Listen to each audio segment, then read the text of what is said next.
உன்னத பாட்டு 5ஆம் அதிகாரத்தின் 13ஆம் வசனத்தை படிப்போமாக. Song of Solomon chapter 5 verse 13. పరమగీతము 5వ అధ్యాయము 13వ వాక్యము. 5:13 உன்னத பாட்டு. அவர் கன்னங்கள் கந்த வர்க்க பாத்திகளை போலவும் வாசனையுள்ள புஷ்பங்களை போலவும் இருக்கிறது. அவர் உதடுகள் லீலி புஷ்பங்களை போன்றது. வாசனையுள்ள வெள்ளை போலம் அதிலிருந்து வழிகிறது. His cheeks are as a bed of spices, as sweet flowers. His lips like lilies, dropping sweet smelling myrrh. అతని చెక్కములో పరిమళ పుష్పస్థానములు సుగంధ వృక్షముల చేత శోభిల్లుచు ఉన్నత భూభాగములు అతని పెదవులు పద్మములు వంటివి. ద్రవ రూపమును జటామాంసవలి అవి పరిమళించును. അവന്റെ കവിൾ സുഗന്ധ സസ്യങ്ങളുടെ തടവും നറുന്തൈകളുടെ വാരവും അവന്റെ അതരം താമരപ്പൂ പോലെ ഇരിക്കുന്നു. അത് മൂരി തൈലം പൊഴിച്ചുകൊണ്ടിരിക്കുന്നു. இந்த தூதின் தலைப்பு உதடுகள். The title of this message is lips. ఈ యొక్క వర్తమానము పెదవులై ఉన్నవి. உதடுகள் என்று வேதாகமத்தில் வரும் பொழுது பிரதானமாக 2 அர்த்தங்கள் உள்ளதாக இருக்கிறது. Whenever we read about lips in the Bible, it primarily has got 2 meanings. పెదవులు అని చెప్పినప్పుడు వేద గ్రంథంలో చూచినప్పుడు 2 అర్థములను ఇచ్చుచున్నవి. முதலாவதாக அது எழுத்தின் பிரகாரமான உதடுகளையே காண்பிக்கிறது. First and the foremost, it refers unto a literal fleshly lips. మొదటిగా అక్షర ప్రకారమైన మన పెదవులను చూపుచున్నది. ஆனால் பெரும்பாலும் அதை மையமாக வைத்து வேத வசனம் எழுதப்படவில்லை. But most often the Bible is not written keeping that literal sense as a central theme.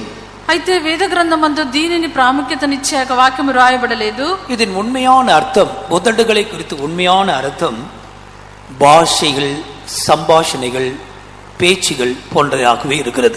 Therefore, the true meaning of the lips, whenever it is referred in the Bible, is related to the languages, tongues, and also the nations. దీని యొక్క నిజమైనటువంటి అర్థము భాష, ఉచ్చారణ, పలుకుట అన్నది. நம்முடைய வார்த்தைகளை குறித்து நாம் மிகவும் பாரம் அல்லது கருத்துள்ளவர்களாக கவனம் உள்ளவர்களாக நாம் இருக்க வேண்டும். About our words, therefore, we should be not only intentional, but also be very careful.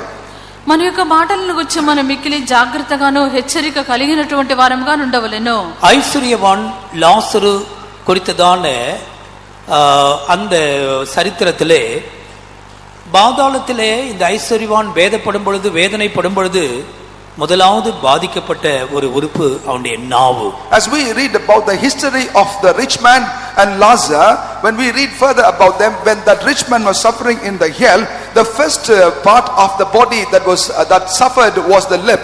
ధనవంతులు లాజరు యొక్క విషయమందు మనం చూచినప్పుడు ఆ యొక్క ధనవంతుని యొక్క నాలుక అధికమైనటువంటి శ్రమ పడినట్లుగా మనం చూస్తున్నాము. நம்முடைய நாவின் வார்த்தைகள், உதடுகளின் வார்த்தைகளை குறித்து நாம் பயமில்லாமல் இருப்போமானால் பெரிய தண்டனை நமக்கு உண்டாகும். If we remain fearless about his tongue and also the words that emanated out of his lips, we will be destined for a great destruction. మన యొక్క నోటి మాటల గురించి, మన యొక్క పెదవుల నుండి వచ్చినటువంటి మాటల విషయమందు మనం జాగ్రత్తగా లేకుండా ఉండినట్లయితే భయంకరమైనటువంటి శిక్షను పొందవలసి వచ్చును. 7 విధமான உதடுகளை குறித்து சுருக்கமாக இன்றைக்கு உங்களுக்கு முன்பாக வைக்கிறேன். Briefly today I would like to place before you about 7 different types of lips. 7 విధములైనటువంటి పెదవులను గురించి మీ ఎదుట ఉంచెదను. முதலாவதாக மூடனுடைய உதடுகள். First, the lips of the fool. మొదటిగా మూఢుని యొక్క పెదవులు. நீதிமொழிகள் 18ஆம் அதிகாரம் 6ஆம் 7ஆம் வசனங்களிலே நாம் அதை படிக்கிறோம். We can read about that in Proverbs chapter 18 verses 6 and 7. సామెతలు 18వ అధ్యాయము 6, 7 వాక్యములు. மூடனுடைய உதடுகள் விவாதத்தில் நுழையும். அவன் வாய் அடிகளை வரவழைக்கும். மூடனுடைய வாய் அவனுக்கு கேடு. அவன் உதடுகள் அவன் ஆத்துமாவுக்கு கள்ளி. A fool's lips enter into contention, and his mouth calleth for strokes. A fool's mouth is his destruction, and his lips are the snare of his soul.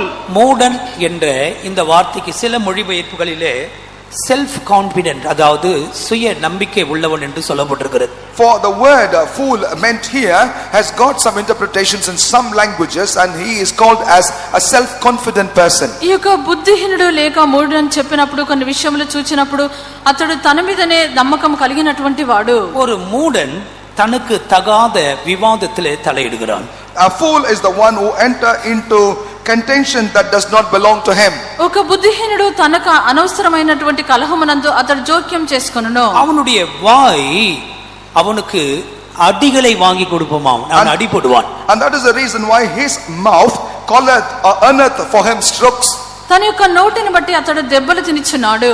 மூடனுடைய வாய் அவனுக்கு கேட்டை தான் கொடுக்கும், அழிவை தான் கொடுக்கும். And that is the reason why the mouth of a fool bringeth forth destruction unto him. ఈ యొక్క బుద్ధిహీనుని యొక్క నోరు వానికి నాశనము తెచ్చును. அவன் உதடுகள் அவன் ஆத்துமாவுக்கு கண்ணி அல்லது வலை.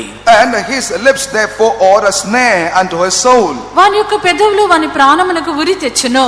பிரசங்கிலே மற்றொரு வார்த்தையை படிக்கிறோம். In the book of Ecclesiastes we read about another word. ప్రసంగిలో మరొక మాటను చదువుచున్నాము. பிரசங்கின் புத்தம் 10ஆம் அதிகாரத்தின் 12ஆம் வசனத்தில் மூடனுடைய உதடுகளோ அவனையே விழுங்கும், அவனையே சாப்பிட்டுமா அவனுடைய உதடுகள்.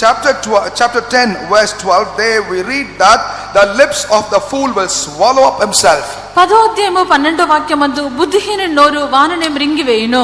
இந்த வசனத்தை நான் தியானித்துக் கொண்டிருக்கும் போது ஒரு வாலிபனை குறித்ததான ஒரு சம்பவம் எனக்கு ஞாபகத்தில் வந்தது. As I was meditating this particular verse, I was reminded of an event that took place in the life of a young man. ఈ యొక్క వాక్యమును నేను ధ్యానించుచుండినప్పుడు ఒక యవనస్తుని యొక్క విషయం నా జ్ఞాపకమునకు వచ్చెను. அவன் விசுவாச வீட்டுக்கு வரும் பொழுது, ஆராதனைக்கு வரும் பொழுது அவனை பார்க்கிறவர்கள் பயப்படத்தக்க விதத்தில் அவன் நடந்து கொள்வான். Whenever he would come to the faith home to worship the Lord, he will conduct himself in a way that would be terrifying to the others. అతడు విశ్వాస గృహమునకు వచ్చినప్పుడు ఇతరులు అతన్ని చూసి భయపడినట్లుగా చేయను. அவனுடைய வீடு பஸ் நிலையம் அருகே இருந்தது. His house was next to a bus terminus.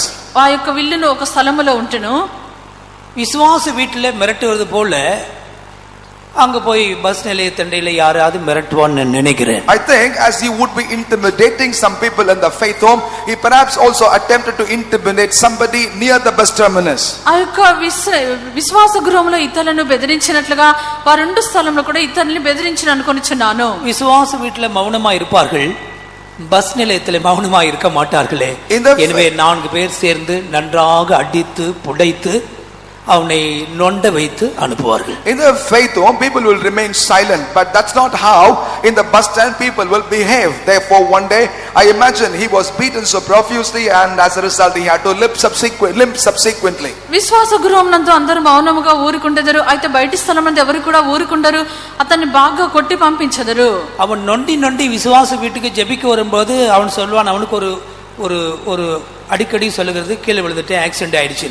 ஆனா சரியான அர்த்தம் யாராவது அவனை அடித்திருப்பார்கள், தன்னுடைய வார்த்தையினாலே தேவையில்லாமல் பேசி அவன் அடிக்கடி அடி வாங்குகிற ஒரு நபராயிருந்தான். Whenever he come limping to the church, when people inquired as to what was the reason, he would give reason saying I fell down, I got slipped, so on and so forth. But the truth was he actually would get beaten up time to time. అతడు ఇతరుల చేత దెబ్బలు తిని విశ్వాస గృహమునకు వచ్చి ఎవరైనా అతన్ని అడిగినట్లయితే నేను పడి ఉన్నాను, నాకు అపాయం జరిగి ఉన్నది, ఈ రీతిగా అతడు తెలియజేయను.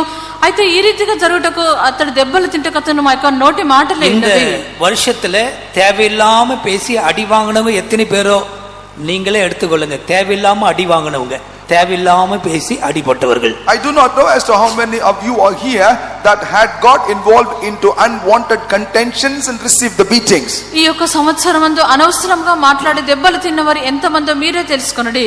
மூடனின் வாய்கள் அவனுக்கு அடிகளை வரவழைக்குமாம். That's how the mouth of a fool earneth for him strokes. ఈ యొక్క బుద్ధిహీనుని యొక్క నోరు దెబ్బలు కావాలని కేకలు వేయును. அந்த அடிகள் என்ற வார்த்தைக்கு சில குறிப்புகளிலே மரணம், சண்டை போன்றவைகள் எழுதப்பட்டிருக்கிறது. The strokes in some languages is interpreted as a death. ఈ యొక్క దెబ్బలు అని చెప్పిన విషయం ముందు ఇతర వేరే వాటిలో మనం చూచినప్పుడు అక్కడ మరణము ఇతర కార్యములు కనిపించును. இரண்டாவதாக ஸ்ட்ரேஞ்ச் உமன், பரஸ்திரியின் உதடுகள். And secondly it is the lips of a strange woman. రెండవదిగా పరస్త్రీ యొక్క పెదవులు. நீதிமொழிகள் 5ஆம் அதிகாரத்தின் 3ஆம் வசனம். Proverbs chapter 5 verse 3. సామెతలు 5వ అధ్యాయము 3వ వాక్యము. பரஸ்திரியின் உதடுகள் தேன்கூடு போல் ஒழுகும், அவள் வாய் எண்ணெயிலும் மிருதுவாய் இருக்கும். The lips of a strange woman drop as a honeycomb and her mouth is smoother than oil. இந்த பரஸ்திரிக்கு 3 விளக்கங்களை கொடுக்கிறேன்.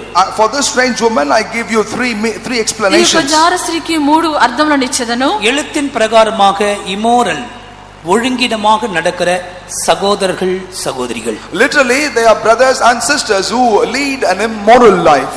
అక్షర ప్రకారంగా క్రమం లేకుండా నడిచినటువంటి సహోదర సహోదరులు அவர்கள்தான் இந்த ஸ்திரீக்கு ஒப்பாக சொல்லப்பட்டிருக்கிறது. And only such are compared unto this woman. వారి యొక్క స్త్రీకి పోల్చబడి ఉన్నది. அவர்களுடைய வார்த்தைகள் தேன் கூட்டை போல் இருக்குமா. And her words are like the honeycomb. వారి యొక్క మాటలు తేనె వలె ఉండును. இன்னொரு வார்த்தையிலே தேன் வார்த்தைகளாம். In other words, they are very sweet words. మరొక మాట యందు తీయని మాటలే ఉన్నవి. அவளுடைய வாய் எண்ணெயிலும் மிருதுவாய் இருக்கும். And her mouth is smoother than oil. వారి యొక్క నోటి మాటలు నూనె కంటెను నునుపైనవి.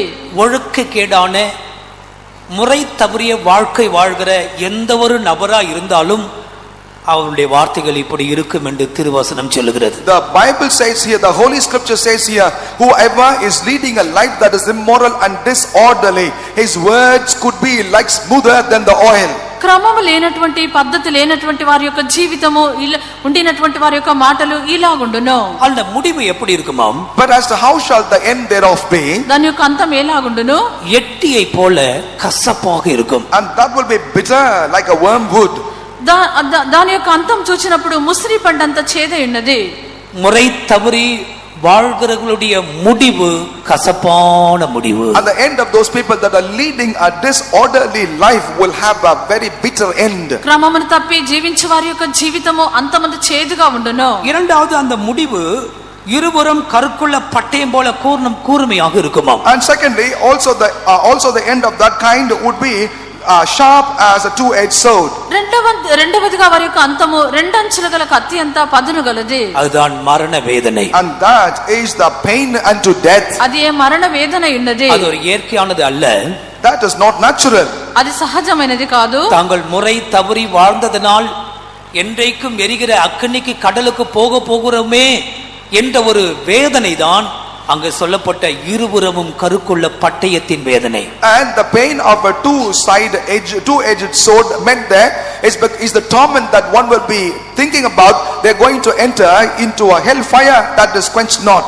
వారు క్రమమును తప్పి జీవించున్నారు గనుక యుగ యుగములో మండినటువంటి నిత్య అగ్నిగుండంలోనికి వెళ్ళిచున్నామనే ఆ తలంపే ఆ మరణ వేదన ఉన్నది. எனவே முறை தவறி வாழ்கிற வாழ்க்கை மடியிலே நெருப்பை கட்டிக்கொண்டு அலைகிறது போல வாழ்க்கையாம். Therefore, a life of immorality or a life of disorder is like having a coal of fire in your bosom and walk around. ఈ యొక్క క్రమము తప్పి జీవించినటువంటి జీవితము తమ యొక్క ఒడిలో అగ్నిని ఉంచుకొని జీవించినటువంటి జీవితమై ఉన్నది. கர்த்தருக்கு மகிமை உண்டாகட்டும். Glory be to the Lord. దేవునికి మహిమ కలుగును గాక. இரண்டாவதாக இந்த பரஸ்திரி என்று சொல்லுகிறது லௌகீகம் உலக சம்பந்தமான இச்சைகளை காண்பிக்கிறது. Secondly, the strange woman is compared unto the worldliness or the lust of the world. రెండవది యొక్క జారస్త్రీ అని చెప్పినప్పుడు అది లౌకికము లోక సంబంధమైన దురాశలై ఉన్నవి. இந்த ఉలగமானது ஒரு தேன்கூட்டை போல ஒரு எண்ணெய் போல இருக்கிறது. This world is like a honeycomb and like oil.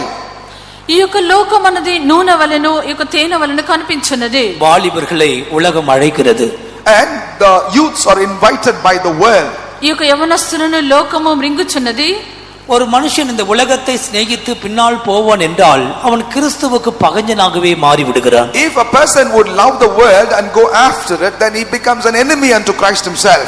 ఒక వ్యక్తి లోకమును స్నేహించి దాని వెంబడి వెళ్ళినట్లయితే అతడు దేవునికి విరోధిగానే మారుచున్నాడు. உலகத்தின் நாகரிகங்களும் வேஷங்களும் ஆசாபாசங்களும் கிறிஸ்துவின் சபைக்கு அங்கே அதிலே அவைகளுக்கு இடமில்லை. The civilizations and the fashions and the advancements of the world have no place in Christ or in his body. ఈ యొక్క లోక సంబంధమైనటువంటి ప్రేమానురాగములు లోక సంబంధమైనటువంటి ఆశలు ఇవన్నీ దేవునికి చెందినవి కాదు. மூன்றாவதாக இந்த பரஸ்திரி என்று சொல்லுகிறது விழுந்து போன சபையை காண்பிக்கிறது. Thirdly, the strange woman is related unto the fallen church. మూడవదిగా ఇక జారస్త్రీ అని చెప్పినప్పుడు పడిపోయిన సంఘము. வெளிப்படுத்தல் 17:4 அதை குறித்து எழுதப்பட்டிருக்கிறது. நீங்களே படித்துக் கொள்ளுங்கள். Read for yourself Revelation chapter 17 verse 14, for it is written there about it. ప్రకటన గ్రంథము 17వ అధ్యాయము 4వ వాక్యము. பிரியமானவர்களே, இந்த விழுந்து போன சபை அதை குறித்து கூட நமக்கு ஒரு சில அறிவு தேவை. Beloved, it is expedient for us to also have some knowledge about the fallen church. ప్రియులారా, పడిపోయిన సంఘమును గురించి కూడా మనం తెలుసుకొని ఉండవలెను. நீதிமொழிகள் 2ஆம் அதிகாரத்தின் 16ஆம் வசனத்திலிருந்து இந்த சபையை குறித்து நாம் படிக்கிறோம். As we read the book of Proverbs chapter 2 verses starting from 16, we understand about this church. సామెతలు 2వ అధ్యాయము 16వ వాక్యం నుండి ఈ యొక్క సంఘం గురించి చదువుచున్నాము. அங்கே இதே ஸ்திரீ குறித்து பார்க்கிறோம். Also there we read about the self same woman. అక్కడ కూడా ఈ స్త్రీని గురించి చదువుచున్నాము. ஒரு பாஷையில் படிங்கள் 16, 17, 18. Chapter 2 verses 16, 17 and 18. 2వ అధ్యాయము 16 నుండి 18 వరకు. தன் இளவயதில் நாய்களை விட்டு தன் தேவனுடைய உடன்படிக்கையை மறந்து இச்சகமான வார்த்தைகளை பேசும் அந்நிய பெண்ணாகிய பரஸ்திரிக்கும் தப்புவிக்கப்படுவாய். அவளுடைய வீடு மரணத்துக்கும் அவளுடைய பாதைகள் மரித்தோர் இடத்திற்கும் சாய்கிறது. கர்த்தருக்கு மகிமை உண்டாகட்டும். Glory be to the Lord. దేవునికి మహిమ కలుగును గాక. இவள் தன்னுடைய இளவயதின் நாயகனை விட்டுவிட்டாள். She had forsaken. கவனிங்கள் வேதவசனத்தை. Please everyone listen to the word of God, for she has forsaken the guide of her youth. వాక్యమును శ్రద్ధగా ఆలకించుడి. ఈ యొక్క స్త్రీ తన యవన కాలపు ప్రియుని విడిచినది. இந்த ஸ்திரீ சபைக்கு நிழல். And now this woman is a type of the church. ఈ యొక్క స్త్రీ సంఘమునకు సాదృశ్యము. இவளோ இளவயதின் நாயகனை விட்டுவிட்டாள். She had forsaken the guide of her youth. ఈమె యవన కాల ప్రియుని విడిచినది. இந்த இளவயதின் நாயகன் யார்? Who is the guide of the youth? ఈ యొక్క యవన కాలపు ప్రియుడు ఎవరు? அதுதான் ஆண்டவராக இயேசு கிறிஸ்து. And that is Lord Jesus Christ. అదే ప్రభువైన యేసుక్రీస్తు. ஒரு விழுந்து போன சபையில் கிறிஸ்துவை பார்க்க முடியாது. Christ cannot be seen in a fallen church. ఒక పడిపోయినటువంటి సంఘము క్రీస్తును చూడనేరదు. விசேஷமாக ரோமன் மார்க்கத்தார் கத்தோலிக்க சபையார் அவர்கள் கிறிஸ்துவை இழந்து போனார்கள். Particularly the Catholic Church of the Roman order have lost Christ in them. విశేషంగా రోమన్ కేథలిక్ సంఘస్థులు వారు క్రీస్తుని కోల్పోయినారు. கர்த்தருக்கு மகிமை உண்டாவதாக. Glory be to the Lord. దేవునికి మహిమ కలుగును గాక. பிரியமானவர்களே, அங்கே இளவயதின் நாயகன் இல்லை. Beloved, there is not the guide of the youth.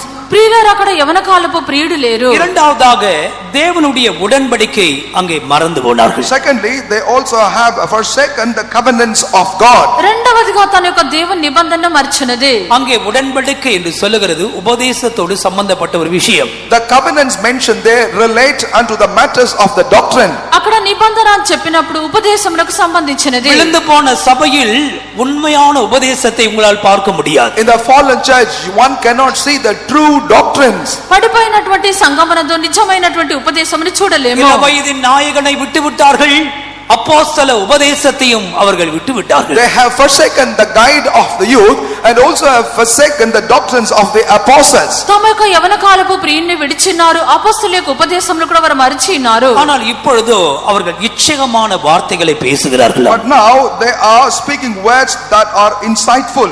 ఇప్పుడైతే వారు మృదువైనటువంటి మాటలు మాట్లాడుచున్నారు. அது என்ன இச்சகமான வார்த்தைகள்? And what are those flattering words? ఈ యొక్క మృదువైన మాటలు ఏమిటి? ரோமரின் புத்தகம் 16ஆம் அதிகாரம் 18ஆம் வசனத்தில், As we read the book of Romans chapter 16 verse 18, రోమా 16వ అధ్యాయము 18వ వాక్యమందు அங்கே ஒரு கூட்ட ஊழியர்களை குறித்து படிக்கிறோம். there we read about a group of servants. అక్కడ ఒక గుంపు సేవకులను గురించి చూచున్నాము. 16ஆம் அதிகாரம் 18ஆம் வசனம், அப்படிப்பட்டவர்கள் நம்முடைய கர்த்தராகிய இயேசு கிறிஸ்துவுக்கு ஊழியம் செய்கிறதில்லை. And for such as that cannot minister or not ministering unto our Lord Jesus Christ. 16వ అధ్యాయము 18వ వాక్యమందు అట్టివారు మన ప్రభువైన క్రీస్తునకు దాసులు కాదు, தங்கள் வயிற்றுக்கே ஊழியம் செய்கிறார்கள். But they minister unto their own belly. తమ యొక్క కడుపునకే వారు దాసులైనారు. இன்னொரு அர்த்தத்திலே அவருடைய தெய்வம் அவருடைய வயிறு. In one interpretation, their God is nothing but their own belly. మరొక మాట ఎందు వారి యొక్క కడుపే వారి యొక్క దేవుడై ఉన్నారు. அங்கே நய வசனிப்பு, இச்சக பேச்சுகள் அங்கே காணப்படுகிறதா. There one could see speeches of deception amidst them. అక్కడ ఇంపైనటువంటి మాటలు ఇచ్చకం వల్ల కలుగునటువంటి మాటలై ఉన్నవి. கிறிஸ்து இல்லாத, அப்போஸ்தலர் இல்லாத, அப்போஸ்தல உபதேசம் இல்லாத சபைகள் இருக்கிறது இச்சகமான பேச்சுகள். There are churches without Christ and the apostles of God where there are only words of deception. క్రీస్తు లేనటువంటి అపొస్తలుల యొక్క ఉపదేశం లేనటువంటి సంఘములు కలవు. అక్కడ ఇక ఇంపైన ఇచ్చకమైనటువంటి మాటలే ఉన్నవి. கர்த்தருடைய ஜனங்கள் இந்த ஸ்திரீக்கு தப்பிவிக்கப்பட வேண்டும். The people of God will have to escape from this woman. దేవుని యొక్క జనులు ఈ యొక్క స్త్రీ నుండి తప్పించుకొనవలెను. இச்சகமான உபதேசங்கள், விழுந்து போன உபதேசங்கள், மனுஷிக உபதேசங்களுக்கு ஜனங்கள் தப்பிக்கொள்ள வேண்டும். The people will have to escape from the fallen doctrines and the deceptive doctrines and also the doctrines of men. ఈ యొక్క ఇంపైనటువంటి మృదువుగా మాట్లాడనటువంటి ఒక మనుషుల ఉపదేశం నుండి తప్పించుకొనవలెను. இவளுக்கு ஒரு வீடு இருக்கிறதாக படிக்கிறோம். We also read that she did have a house. ఈమెకు ఒక ఇల్లు ఉండినట్లుగా చూచున్నాము. அந்த வீடு மரணத்திற்கு நேராய் போகிற வீடு. And that is the one that directly lead unto the death. దాని యొక్క ఇల్లు మృత్యువు వద్దకు దారి తీయును. அவளுக்கு ஒரு பாதையும் கூட நாம் படிக்கிறோம். And we also read that she had a path. దానికి త్రోవ ఉండినట్లుగా చూచున్నాము. அந்த பாதை மரித்தோர் இடத்திற்கு சாய்கிற பாதை. And that also is a path that inclineth unto the death. ఆ యొక్క త్రోవలో ప్రేతల యుద్ధకు చేరును. அவளிடத்தில் போகிறவர்கள் ஒருவரும் திரும்புவதில்லை. And none that go unto her return again. దాని యుద్ధకు పోవారిలో ఎవరు తిరిగి రారు. அவர்கள் ஜீவ பாதைகளில் வந்து சேருவதும் இல்லை. Neither take they hold of the paths of life. జీవ మార్గములు వారికి దక్కవు. ஆதலால் நீ நல்லவர்களின் வழியிலே நடந்து நீதிமான்களின் பாதைகளை காத்துக்கொள்வாயாக. Therefore thou mayest walk in the way of the good men and keep the paths of the righteous. కావున నీవు సజ్జనుల మార్గమందు నడుచుకొందువు, నీతిమంతుల ప్రవర్తనను అనుసరించుదువు. கர்த்தருக்கு மகிமை உண்டாகட்டும். Glory be to the Lord. దేవునికి మహిమ కలుగును గాక. பரஸ்திரியின் உதடுகள், The lips of the strange woman. జారస్త్రీ యొక్క పెదవులు. இப்படிப்பட்ட உதடுகளுக்கு நாம் நம்மை தப்பிக்கொள்ள வேண்டும், பாதுகாத்துக் கொள்ள வேண்டும். We will have to escape ourselves from such lips and we will have to protect ourselves. ఇటువంటి పెదవుల నుండి మనల్ని కాపాడుకొనవలెను. மூன்றாவதாக ஒரு அசுத்த மனுஷனுடைய உதடுகளை குறித்து நாம் படிக்கலாம். Thirdly, we can also read about the lips of an unclean man. మూడవదిగా ఒక అపవిత్రుని యొక్క పెదవులను గురించి చూచున్నాము. ஏசாயா தீர்க்கதரிசன புத்தகம் 6ஆம் அதிகாரத்தின் 5ஆம் வசனம். Prophetic book of Isaiah chapter 6 verse 5. యెషయా గ్రంథము 6వ అధ్యాయము 5వ వాక్యము. அப்பொழுது நான் ஐயோ அதமானேன், நான் அசுத்த உதடுகள் உள்ள மனுஷன், அசுத்த உதடுகள் உள்ள ஜனங்களின் நடுவில் மோசமாய் இருக்கிறவன், சேனைகளின் கர்த்தராகிய ராஜாவை என் கண்கள் கண்டதே என்றேன். Then said I, woe is me, for I am undone, because I am a man of unclean lips, and I dwell in the midst of a people of unclean lips, for mine eyes have seen the King, the Lord of hosts. ஒரு அசுத்த உள்ள மனுஷனுடைய உதடுகள் எப்படிப்பட்டது? As to how is the lips of an unclean man. ఒక అపవిత్రమైన మనుషుని యొక్క పెదవులు ఎలాగుండును? ஆண்டவர் மனுஷனை உண்டாக்கின பொழுது அவனை சுத்தமுள்ளவனாய் தான் உண்டாக்கினார். When God created man, he created him as clean. దేవుడు మానవుని సృష్టించినప్పుడు పవిత్రునిగానే సృష్టించెను. ஆனால் தன்னை சிருஷ்டித்த தெய்வத்தை அவன் இழந்து போனபடியினால் அவன் ஒரு அசுத்த மனுஷனாகவே மாறி விடுகிறான். But subsequently, since he has lost God who has created him, he had turned out to become an unclean man. తనను సృష్టించినటువంటి దేవుణ్ణి అతడు పోగొట్టుకుంటాను బట్టి అతడు అపవిత్రమైన వాడుగా మారి ఉన్నాడు. அசுத்த உதடுள்ள அசுத்த மனுஷன் அவனுடைய உதடுகள் அசுத்தமாய் தான் இருக்கும். Therefore, the unclean man will only have lips that are unclean. అపవిత్రమైన వ్యక్తి యొక్క పెదవులు అపవిత్రమైనవిగానే ఉండును. அது ஒரு விருத்த சேதனம் இல்லாத உதடு. And that is an uncircumcised lip. సున్నతి లేనటువంటి పెదవులై ఉన్నవి. அது பொய் பேசும் உதடு. And that is the lip that will lie. అబద్ధములాడు పెదవులు. அது கெட்ட வார்த்தை பேசும் உதடு. And that's the lip that also will speak vulgar words. చెడ్డ మాటలు మాట్లాడనటువంటి పెదవులు. அது தீவினைகளை பேசும் உதடுகள். And that also is the lip that speaks evil. కీడైనటువంటిది మాట్లాడనటువంటి పెదవులు. அந்த உதடுகளின் கீழ் பாம்பின் விஷம் இருக்கும். Underneath the lips is the venom of a serpent. ఆ యొక్క పెదవుల కింద సర్ప విషం ఉండును. ஒரு பரிசுத்தப்படாத மனுஷனுடைய வாழ்க்கை இப்படித்தான் காணப்படும். This is how the life of a man who is not sanctified shall have his life. పరిశుద్ధ పరచబడినటువంటి ఒక వ్యక్తి యొక్క జీవితము ఇలాగునే కనిపించును. நம்முடைய பாஷைகளை குறித்து நாம் மிகவும் கவனமா இருக்க வேண்டும். And that is the reason why we must be extremely careful about our language. మనం ఉపయోగించే భాషల గురించి మిక్కిలి జాగ్రత్తగా ఉండవలెను. சிலர் சரளமாக கெட்ட வார்த்தை பேச பழகி இருக்கிறார்கள். There are some that have got so used to speak so freely the vulgar words. కొందరు సరళముగా చెడ్డ మాటలు మాట్లాడెదరు. எப்பவும் பேசுறது இல்ல, கோபம் வந்தா தான் பேசுறேன்னு சொல்றாங்க. They say they don't speak often, but when they are provoked they use those words. ఎప్పుడూ కాదు, కోపం వచ్చినట్లయితే మాట్లాడదామని చెప్పుచున్నారు. கோபம் வர்றதில்ல, கோபம் உனக்குள்ள குடிகொண்டிருக்கு என்பதை மைண்ட்ல வைத்துக்கொள். You need to bear in mind that anger does not visit, but the anger is dwelling in you. కోపము వచ్చుట కాదు, కోపము నీలో నిలిచి ఉన్నదని గ్రహించుము. பெரிய ஒரு டேங்க், வாட்டர் டேங்க் மாதிரி உனக்குள்ள ஒரு பேக் இருக்கு. It is like a water tank. There is a sack in you. నీ లోపల ఒక పెద్ద సంచి వలె, ఒక వాటర్ ట్యాంక్ వలె కనిపించున్నది. full of filthy words, unclean words எல்லாம் உள்ள இருக்கு. And in that it is loaded up with unclean words and filthy words. నీ లోపల బూతులు చెడ్డ మాటలు దాని లోపల ఉన్నవి. அது எப்பவும் வெளியே வராது. It will not come as often. అవి ఎప్పుడు రావు. அவசரப்படும் போது ஒரு கப் எடுத்து வெளியே கொடுக்குறீங்க அவ்வளவுதான். When the situation demands, then you pull a cup out and distribute. அப்போ మీకు అవసరమైనప్పుడు ఒక కప్పు తీసుకొని తాగుచున్నారు. இத குடிக்கிறவர்களுக்கு எல்லாருக்கும் வியாதியா இருக்கும், பாய்சனா இருக்கும். And everyone that drink of that will be sick because that is the venom. ఈ యొక్క తాగుచున్నటువంటి వారందరికీ ఒక విషయమై ఉన్నది. என்னோடு ஊழியத்துக்கு வந்த ஒரு சகோதரனை குறித்து நான் இப்படி சொல்லுகிறேன். I want to share with you about a brother who had come along with me to minister. I don't know whether I shared already. నాతో సేవకు వచ్చిన ఒక సహోదరుని గురించి చెప్పేదను. முதல் வருஷ பயிற்சி நாட்களிலே எங்களுக்கு ரூம்ஸ்ல போய் நாங்கள் தங்க முடியாது. ஏனென்றால் அதிகாலை 4 மணிக்கு தோத்திர ஜபத்துக்கு வரணும் என்பதற்காக மீட்டிங் ஹால் அடுத்த ஒரு இடத்திலேயே நாங்கள் பாய் போட்டு படுப்போம். ஏண்டா மார்னிங் பிரேசிங் வரணும். In the first year of our ministry, we won't go to our rooms because early morning 4 o'clock we will have to return again for the praising. Therefore, next to the meeting hall there will be a place where we will take rest for a while. మా యొక్క తర్ఫీదు సమయమందు మేము వెళ్ళి రాత్రి సమయంలో మా యొక్క గదిలో పండుకొనం. ఎందుకనగా ఉదయకాలంలో స్తోత్ర ప్రార్థనకు రావాలో అందుచేత ప్రక్కనే ఒక స్థలంలో పండుకొనేదము. எல்லாரும் படுத்து தூங்கி கொண்டிருந்தோம். Every one of us were sleeping. అందరము నిద్రించుచుంటిమి. என் அருகே ஒரு சகோதரன் எழும்பினார். But there was one next to me woke up. ఒక సహోదరుడు నన్ను లేపినారు. சரியாக இரவு 1 மணி இருக்கும். Exactly midnight 1 o'clock.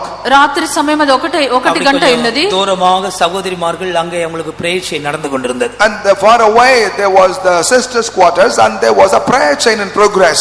మా కొంచెం దూరముగా సహోదరులు ఉండే స్థలంలో వారి ప్రార్థన జరుగుచుండెను. இவர் எழுந்து அந்நிய பாஷை பேச ஆரம்பித்தார். அந்த கிரவுண்ட் முழுவதும் அதிரத்தக்கதாக அங்க இருக்கிற சகோதரிமாரெல்லாம் பயந்து அலறடிச்சு ஓடிட்டாங்க. அந்த அளவுக்கு பயங்கரமான சத்தம் அந்நிய பாஷை பேச ஆரம்பித்தார். He sat up and began to speak so lovely in other tongues, and the sisters that were praying in the other far end of the quarters in fear ran into safety. ఆ యొక్క మైదానం అంతా ధ్వనించినట్లుగా అంత బిగ్గరగా తన అన్య భాషను మాట్లాడినాడు. అక్కడ ఉండినటువంటి సహోదరులు వారు భయపడి పారిపోయినారు. இவர் பேசிவிட்டு யாருக்கும் தெரியாத போல மறுபடியும் படுத்து விட்டார். அவருக்கு மாத்திரம்தான் பேசிட்டு என்ன நடந்ததோ உடனே மறுபடியும் போர்வை இழுத்துக்கிட்டு படுத்துட்டார். After speaking like that, he once again went back to sleep, pulling his pull over him as if nothing has happened. ఏమి జరిగినదో ఆయనకు మాత్రమే తెలియను. అతడు అన్య భాషలో మాట్లాడి వెళ్లి పండుకొనినాడు. நானும் மிரண்டு போய் பக்கத்தில் நிற்கிறேன். I was also troubled, therefore I was just standing next to him. నేను కూడా భయపడి లేచినాను. எல்லா போர்வையெல்லாம் எடுத்துட்டு எழுந்துரு, என்ன எல்லாரையும் பயமா பேசிட்டு உடனே படுத்தாச்சு, எழுந்துருன்னு சொன்னேன். And after that I removed his blanket and I woke him up saying that, what is this? You caused a terror to everybody else and you are sleeping as if nothing has happened. నేను అతని యొక్క దుప్పటిని లాగిన అందరూ భయపడినట్లుగా నువ్వు భాష మాట్లాడి పండుకొనినావు, ఏం జరిగిందని అడిగినాను. நாகர்கோயில் இருந்து ஊழியத்துக்கு வந்த ராகமக என்னென்ன பண்ண நானேன்னு கேட்டார். He has come from Nagarkoil and then I asked him as to what did I do? Nagercoil వచ్చినటువంటి ఒక సహోదరుడు ఏం చేస్తున్నావు అని అడిగాను. நீ எல்லாரும் இப்படி சத்தமா அந்நிய பாஷை பேசிட்டு படுத்துட்டு என்ன நடந்தது உனக்கு? You spoke so lovely in other tongues and you are sleeping now again apparently. What only happened to you? అందరూ ఇలాగున గట్టిగా అన్య భాష మాట్లాడి పండుకున్నట్లయితే ఏం సంభవించును? அப்படியானேன்னு சொன்னார். And then he asked, is it so? అలాగున నాని అడిగి ఉన్నారు. அண்ணே, நான் வீட்டில் இப்படி நடு ராத்திரில எழுந்து பேசினா என் தங்கை தொடப்ப கட்டை கொண்டு வந்து வாயில் அடிப்பா, அப்படி கட்ட வார்த்தை பேசுவேன் தூக்கத்துலன்னு சொன்னார். He said, brother, in my house whenever I woke up in the middle of the night, when I spoke like that, my sister will bring a broomstick to beat upon my lips because I used to speak so many filthy words during the time. రాత్రి సమయం అంతా ఇంటిలో ఉండినప్పుడు మధ్యరాత్రి లేచి నేను చెడ్డ మాటలు మాట్లాడినట్లయితే నా యొక్క చెల్లెలు వచ్చి చీపురు కట్టతో కొట్టనని చెప్పాను. பாருங்கள், கர்த்தர் எவ்வளவு மனுஷனை மாற்றுகிறார். See as to how the Lord is changing individuals. చూరుడి ప్రభు ఎలాగో ఒక వ్యక్తిని మార్చున్నారు. தூக்கத்தில் அசுத்த வார்த்தைகளை பேசுகிற மனுஷனை ஆண்டவர் மாற்றி தூக்கத்தில் அந்நிய பாஷைகளை பேசுகிற அளவுக்கு மனுஷனை கொண்டு வருகிறார். The man who once was speaking vulgar words while sleeping, now the Lord has changed him that even in the middle of the night he will wake up and speak the tongues unto the Lord. నిద్రలో బూతులు మాట్లాడినటువంటి వ్యక్తిని ప్రభువు మార్చి నిద్రలో అన్య భాషలు మాట్లాడినటువంటి వ్యక్తిగా మార్చున్నారు. ஒரு உன்னுடைய இருதயம் சரியாக இயேசுவின் இரத்தத்தால் கழுவப்படவில்லை என்றால் நீ இன்னும் பழைய மனுஷனாக அசுத்த மனுஷனாக வாழ்ந்து கொண்டிருக்கிறாய். உன்னுடைய வார்த்தைகள் அசுத்த வார்த்தைகளாக இருக்கும். If your heart is not yet washed properly by the blood of Lord Jesus Christ, you are leading a life of an unclean man. Therefore the words of your mouth cannot be clean and pure. నీ యొక్క హృదయం అనేది క్రీస్తు యొక్క రక్తం చేత ఇంకా నువ్వు కడగబడకుండా ఉండినట్లయితే నువ్వు ప్రాచీనమైనటువంటి వ్యక్తిగానే నువ్వు నివసించున్నావు. నీ యొక్క నోటి నుండి చెడు మాటలే వచ్చును. இதற்கு பேசிட்டு போய் மனஸ்தாபப்படுவதோ அப்படி எல்லாம் இதுக்கு ஒவ்வாத விஷயம். நீ முதலாவது டோட்டலி கிளியர் ஆகணும். அப்போதான் உன்னுடைய இந்த ஆவி உன்னை விட்டு போகும். மனஸ்தாபப்பட்டு மன்னிப்பு கேட்கறதுனால இது காரியங்கள் செட் ஆகாது. மனதில் வைத்துக் கொள்ளுங்கள். கம்ப்ளீட்டா அது உன் இருதயத்தை அந்த ஆவி வெளியே போகணும். After speaking a certain word, you shall not go and repent for it. மன்னிப்பு கேட்டா ஒத்துக்காதீங்க. அது டூப்ளிகேட் மன்னிப்பு. ஏன்னா அடிக்கடி கெட்ட வார்த்தை பேசுவாங்க, அடிக்கடி மன்னிப்பு கேட்பாங்க. நீங்க அதை ஏற்றுக்கொள்ளாதீங்க. நீ முற்றிலுமாய் மாறிவிட்டு வந்து மன்னிப்பு கேளுன்னு சொல்லுங்க. One will have to undergo a thorough change. Without undergoing a thorough change, if one time to times use such vulgar words and come ask for repeated pardon, you shall not receive it, because that's not true and real. వారు తరచుగా బూతులు మాట్లాడచ్చు, మరలా వల్ల క్షమాపణ అడగదురు, అది సరికాదు. వారి యొక్క హృదయం పూర్తిగా అది మార్చబడవలెను, అది నమ్మకూడదు. మన్నిக்கிறது వేరే ஒரு விஷயம். It is altogether a different matter to forgive. క్షమించినటువంటి విషయం వేరే అయి ఉన్నది. ஆனால் அந்த குறிப்பிட்ட நபருடைய குணப்படாத இருதயம் மாற வேண்டும். But nevertheless, the concerned individuals unhealed character will have to change. ఆ యొక్క వ్యక్తి యొక్క హృదయము సరిపడినటువంటి స్వభావం మార్చబడవలెను. அடுத்ததாக Subsequently, తరువాత ஒரு நீதிமானின் உதடு எப்படிப்பட்டது? as to how is a lip of a righteous man. ఒక నీతిమంతుని యొక్క పెదవులు ఎటువంటివి? நீதிமொழிகள் 10ஆம் அதிகாரம் 21ஆம் வசனம். Proverbs chapter 10 verse 21. సామెతలు 10వ అధ్యాయము 21వ వాక్యము. நீதிமானுடைய உதடுகள் அநேகரை போஷிக்கும், மூலரோ மதி ஈனத்தினால் வாழுவார்கள். The lips of the righteous feed many, but fools die for want of wisdom. ஒரு மனுஷன் நீதிமானாயிருந்தால் அவனுடைய உதடுகள் அநேகரை போஷிக்கும். If a person is righteous, his lips will feed many. ఒక మనుషుడు నీతిమంతుడిగా ఉండినట్లయితే అతని యొక్క పెదవులు అనేకులకు ఉపదేశించును. 11ஆம் వచనం அவனுடைய வாய் ஜீவ ஊற்று. And in verse 11 we read that his mouth is a well of life. 11వ వాక్యము అతని యొక్క నోరు జీవపు ఊట. 11ஆம் அதிகாரத்தின் கடைசி வசனத்தில் நாம்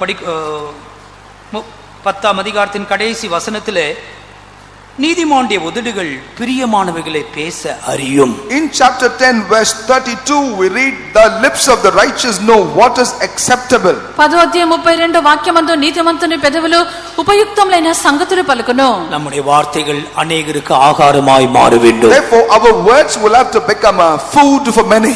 మన యొక్క మాటలు అనేకులకు ఆహారముగా మారవలెను. இயேசுவின் வார்த்தைகள் அநேகருக்கு ஆகாரமாய் மாறிற்று. The words of Jesus have become bread for many.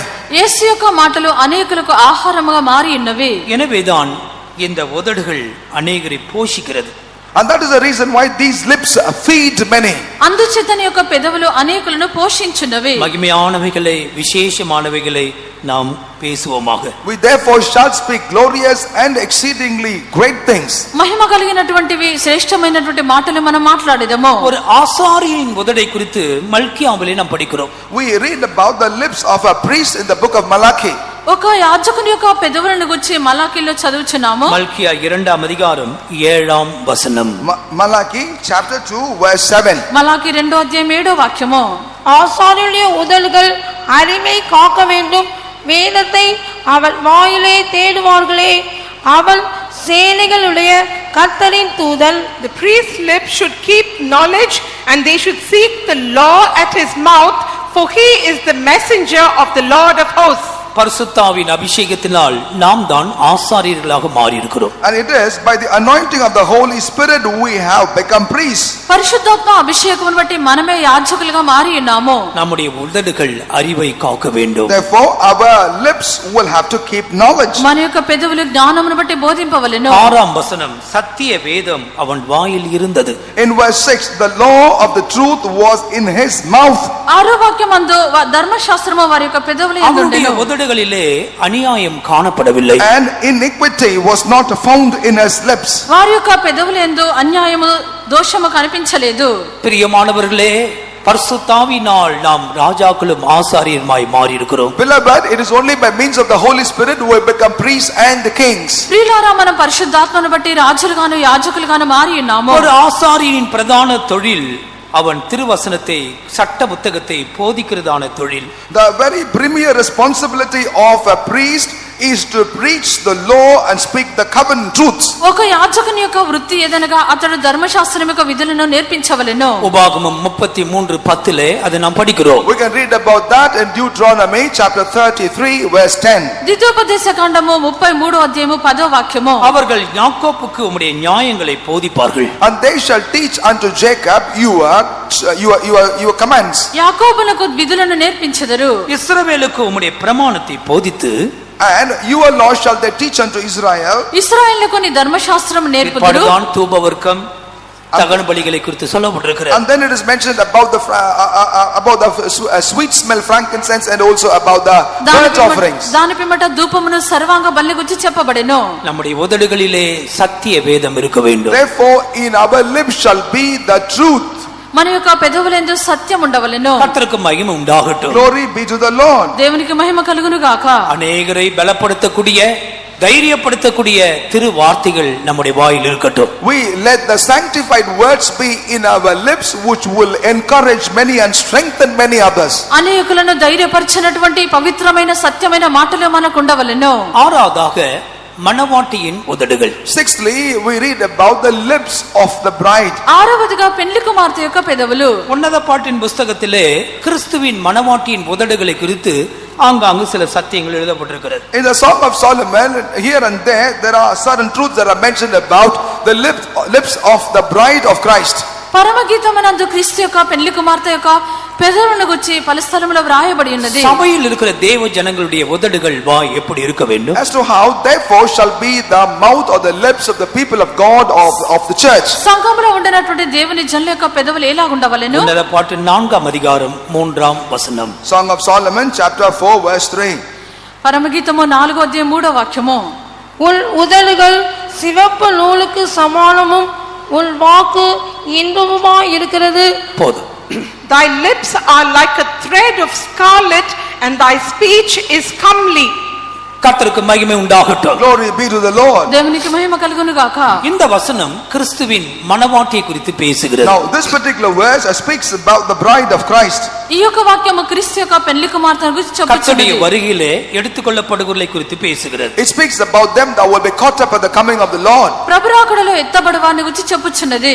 இந்த மணவாட்டியின் உதடுகள் சிகப்பு நூலுக்கு சமானம். Now the bride, the lips of this bride is like unto the thread of scarlet. ఈ యొక్క పెళ్లి కుమార్తె యొక్క పెదవులు ఎరుపు నూలును పోలి ఉన్నవి. சிகப்பு நூல் பல சத்தியங்களை வெளிப்படுத்தக்கூடியதாக இருக்கிறது. The scarlet thread is the one that could reveal many truths to us. ఈ యొక్క ఎరుపు నూలు అని చెప్పినప్పుడు పలు సత్యములు బయలుపరచున్నది. சிகப்பு நூல் மீட்பை காண்பிக்கிறது. The scarlet thread refer to redemption. ఈ యొక్క ఎరుపు నూలనగా విమోచనము. யோசுவாவின் புத்தகம் 2ஆம் அதிகாரம் 17ஆம் வசனத்தில் In the book of Joshua chapter 2 verse 17, యెహోషువ గ్రంథము 2వ అధ్యాయము 17వ వాక్యము. ராகாபின் வீட்டிலே சிகப்பு நூல் கட்டி தொங்கவிடப்பட்டிருந்தது. in the house of Rahab the red robe was tied up and led to be seen. ఈ యొక్క రాహాబు యొక్క ఇంటి అందు యొక్క ఎర్రని దారము కట్టబడి ఉండెను. வாசிகள் 2:17. அப்பொழுது அந்த மனுஷர் அவளை நோக்கி, இதோ நாங்கள் தேசத்துக்குள் பிரவேசிக்கும் போது நீ இந்த சிவப்பு நூல் கயிற்றை எங்களை இறக்கிவிட்ட ஜன்னலிலே கட்டி எங்களை இறக்கிவிட்ட ஜன்னலிலே கட்டு.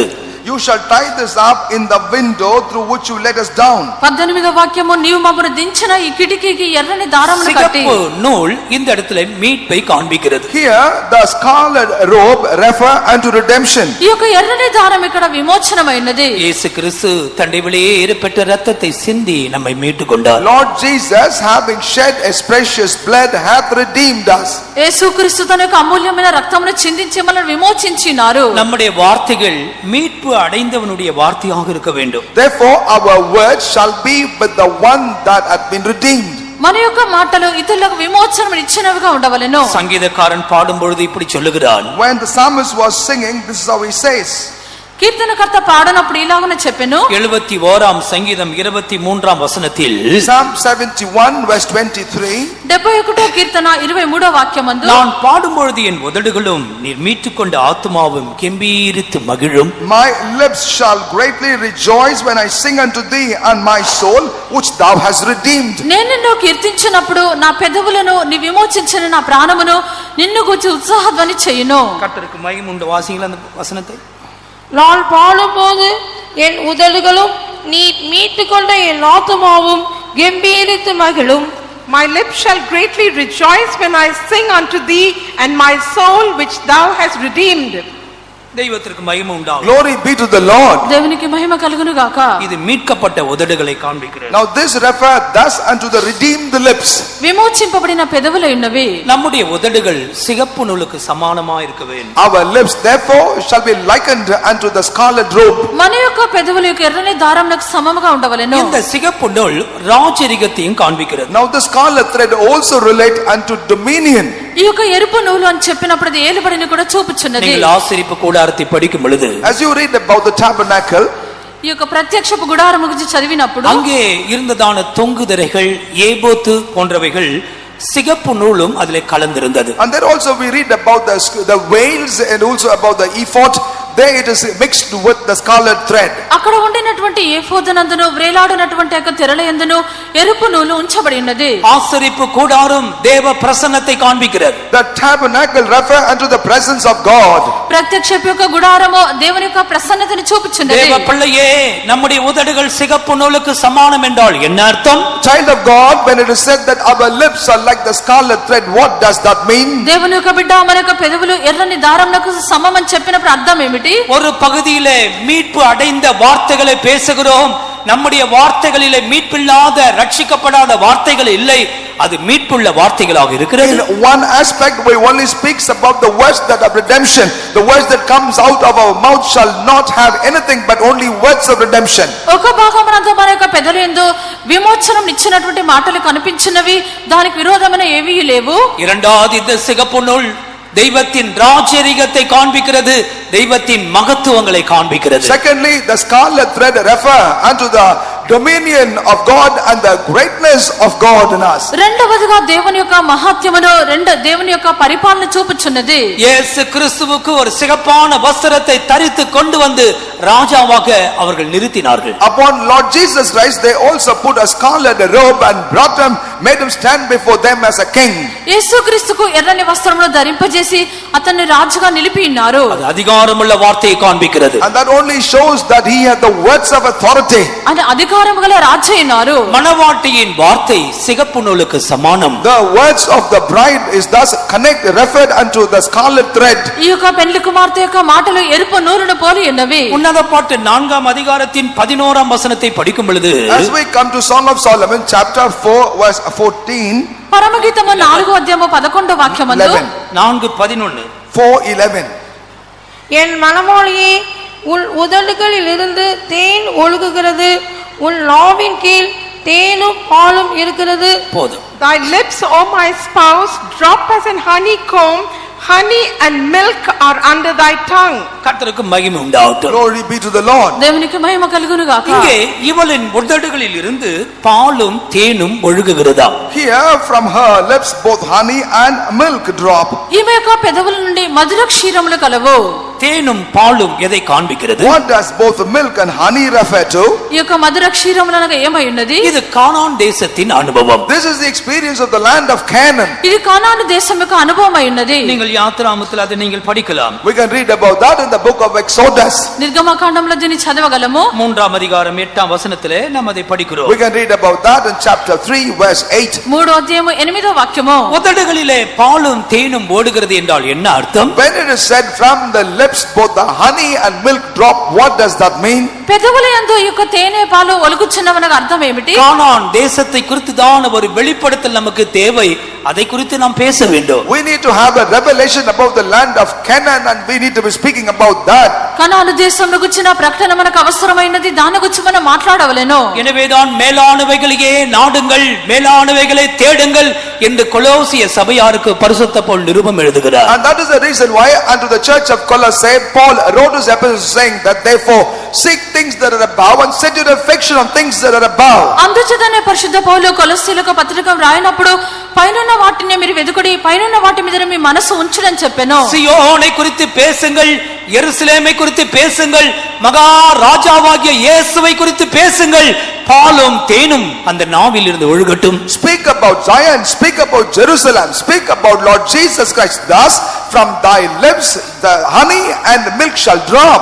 యెరూషలేమును గూర్చియు సియోను గూర్చియు మహారాజైన యేసుక్రీస్తును గూర్చి మీరు మాట్లాడుడి ఆ యొక్క పెదవుల నుండి పాలు తేనెలు ప్రవహింపవలెను. கர்த்தருக்கு மகிமை உண்டாகட்டும். Glory be to the Lord. దేవునికి మహిమ కలుగును గాక. இந்த பாலும் தேனும் வேதத்தையே காண்பிக்கிறது. Now this milk and honey refer to the Bible. ఈ యొక్క పాలు తేనె అని చెప్పినప్పుడు వాక్యమును చూపుచున్నది. 19 சங்கீதம் 10 வசனம், Chapter Psalm 19 verse 10.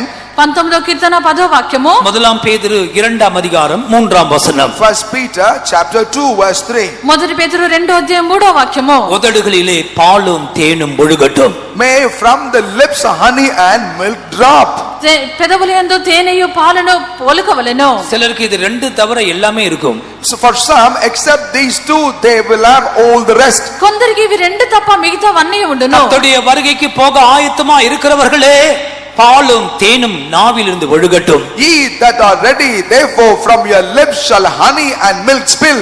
ప్రభు యొక్క రాకడకు వెళ్ళవలని కోరుచున్నటువంటి ప్రియులారా, మీ యొక్క పెదవుల నుండి ఇక తేనెయు పాలను ప్రవహింపవలెను. அரசியல் அல்ல, It is not politics, అది రాజకీయములు కాదు, மற்ற மனுஷனுடைய குடும்ப பிரச்சனைகள் அல்ல, not also about the family matters of the others. ఇతర వ్యక్తుల యొక్క కుటుంబ సమస్య என் కాదు. மனவாளியே, உன் நாவிலிருந்து உதடுகளில் இருந்து தேனும் பாலும் ஒழுகுகிறது. Oh my bride, may from thy lips shall milk and honey drop.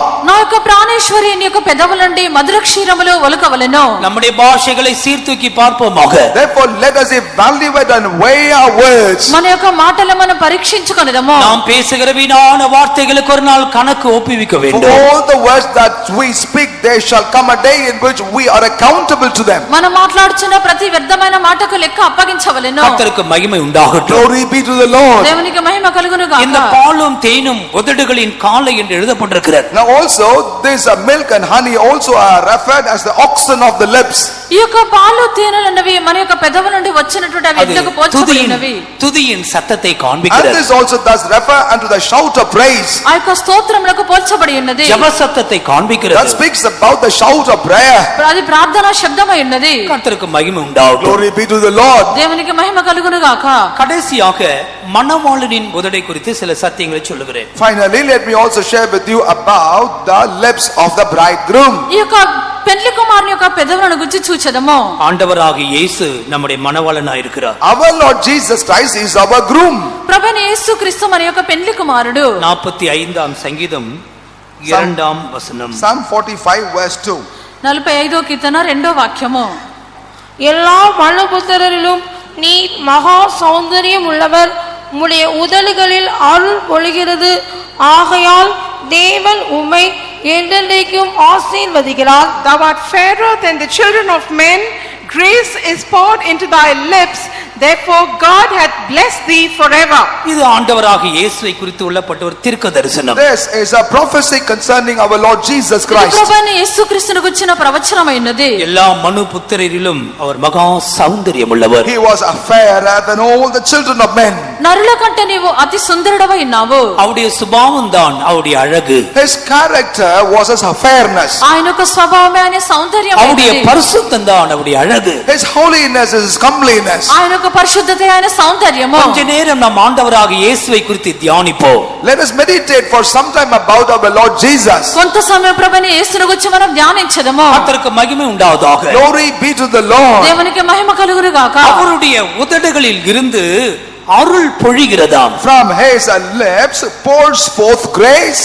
ఆయన యొక్క పెదవుల మీద దయారసం పోయబడి ఉన్నది. ஆங்கிலத்தில் கிருபை என்று சொல்லப்பட்டிருக்கிறது. In English it is mentioned as grace. ఆంగ్లం నందు కృప అని చెప్పబడెను. லூக்கா சுவிசேஷம் 4 அதிகாரம் 22 வசனத்தில் In Luke's Gospel chapter 4 verse 22, లూకా సువార్త 4వ అధ్యాయం 22వ వాక్యమందు, எல்லாரும் அவருக்கு நற்செய்தி கொடுத்தார்கள், இயேசுவுக்கு நற்சாட்சி கொடுத்தார்கள்.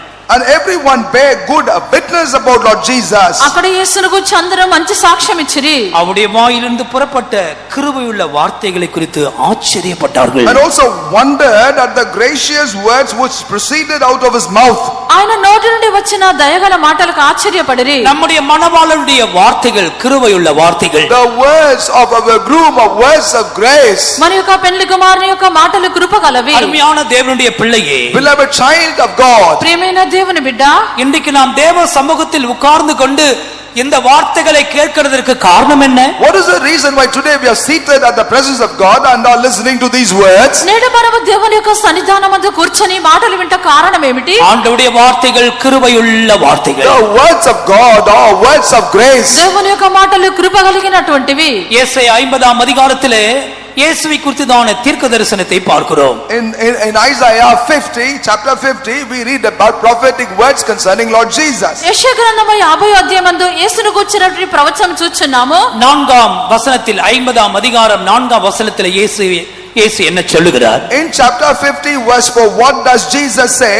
యెషయా గ్రంథము 50వ అధ్యాయము 4వ వాక్యమందు இளைப்படைந்தவனுக்கு சமயத்துக்கேற்ற வார்த்தை சொல்ல நான் அறியும்படிக்கு, In order that I should know how to speak a word in season to whom that is weary, అలసిన వాణ్ణి మాటల చేత ఊరడించు జ్ఞానము నాకు కలుగునట్లు கர்த்தராகிய ஆண்டவர் எனக்கு கல்விமானின் நாவை தந்திருக்கிறார். the Lord God unto me hath given the tongue of the learned. శిష్యునికి తగిన నోరు యెహోవా నాకు దయచేసి ఉన్నాడు. இயேசு கிறிஸ்துவின் நாவு கல்விமானின் நாவு. Indeed, the tongue of Lord Jesus is the tongue of the learned. ఈ యొక్క యేసు క్రీస్తు యొక్క నాలుకని చెప్పినప్పుడు ఒక శిష్యునికి ఉండినటువంటి இளைத்து போனவனுக்கு அவனுக்கு ஏற்ற வார்த்தைகளை அவர் கொடுக்கிறார். He thus gives the words that are appropriate and needed for the one who is weary. అలసిపోయినటువంటి వానికి ఊరడించినటువంటి మాటలు ఆయన ఇచ్చుచున్నారు. அவருடைய வார்த்தைகள் வாயிலிருந்து அருள் பொழிகிறது. And thus from the words of his mouth the grace is అతని poured forth. పెదవుల నుండి దయారసము కారుచున్నది. இந்த ஆண்டவருடைய பிள்ளையே, உன்னுடைய வாயிலிருந்து இந்த அருள் பொழிகிறதா?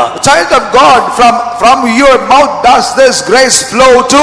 దేవుని యొక్క బిడ్డ నీ పెదవుల నుండి యొక్క దయారసము కృప కారుచున్నదా? சாபமோ கோபமோ எரிச்சலோ அசுத்தமோ உன் வாயிலிருந்து பொழிந்து கொண்டிருக்கிறதா? Or else anger, bitterness, wrath, filthy words pours out of your mouth? శాపము కోపము అపవిత్రమైనటువంటి మాటలు నీ నోటి నుండి బయలుదేరుచున్నవా? அவருடைய வாயிலிருந்து அருள் பொழிகிறது. From his mouth grace poured ఆయన abroad. యొక్క నోటి నుండి దయారసము పొంగుచున్నది. ஆரம்பத்தில் வாசித்த வேத பகுதி உன்னத பாட்டு 5ஆம் அதிகாரத்தின் 13ஆம் வசனத்தை படிக்கும் பொழுது, As we read the text that we read, book of Song of Solomon, chapter 5, verse 13 in the beginning. పరమగీతము 5వ అధ్యాయము 13వ వాక్యమందు அவர் உதடுகள், அதிலிருந்து படிங்கள். அவர் உதடுகள் லீலி புஷ்பங்களை போன்றது, வாசனையுள்ள வெள்ளை போலம் அதிலிருந்து வழிகிறது.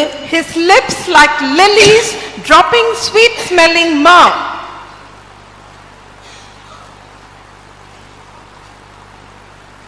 கர்த்தருக்கு மகிமை உண்டாவதாக. Glory be to the Lord. దేవునికి మహిమ కలుగును గాక. இங்கே ஒரு முக்கியமான சத்தியத்தை நாம் பார்க்கிறோம். Here we read about a very important truth. ఇక్కడ ముఖ్యమైనటువంటి సత్యము చూస్తున్నాము. இயேசு கிறிஸ்துவின் உதடுகளை குறித்து படிக்கிறோம். Here we read about the lips of Lord Jesus Christ. యేసుక్రీస్తు యొక్క పెదవులను గురించి చూస్తున్నాము. அவருடைய உதடுகள் லீலி புஷ்பங்களை போன்றது. His lips are like lilies. అతని పెదవులు పద్మముల వంటివి. வேதத்தில் 2 விதமான லீலிகளை குறித்து In படிக்கிறோம். the Bible we read about 2 different types of lilies.